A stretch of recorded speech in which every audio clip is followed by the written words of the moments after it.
Welcome to MVA collections. ఇప్పుడు వచ్చేసి పోల్కి studs అండి.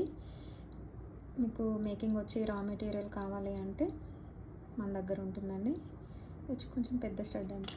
ఇందులోనే ఇంకో మోడల్ అండి, ఇలా ఉంటుంది. మీరు దీన్ని ఇయర్ రింగ్ మేక్ చేసుకోవచ్చు. కింద క్యాప్ వేసుకొని డ్రాప్ వేసుకొని ఏదైనా చేసుకోవచ్చు. ఇది వచ్చేసి ఇంకొకటి, ఇది మీరు చాలా చోట్ల చూసుంటారు. ఇది ఫస్ట్ చూపించింది చాలా ట్రెండింగ్ ఇప్పుడు ఇది. అందులోనే మనకు పింక్ కూడా అవైలబుల్ ఉంది. ఇందులోనే ఇంకా గ్రీన్ అండ్ పర్పుల్ వస్తుంది. ఇప్పుడు స్టాక్లో లేదు, కానీ మీరు కావాలంటే నేను తెప్పిస్తాను. వీటన్నిటికీ పుష్ బ్యాగ్స్ వస్తాయండి. మీకు సపరేట్గా పుష్ బ్యాగ్స్ కావాలంటే కూడా నేను ఇస్తాను. ప్రతిదానికి ఇలా స్క్రూ కాకుండా పుష్ బ్యాగ్ వస్తుందండి.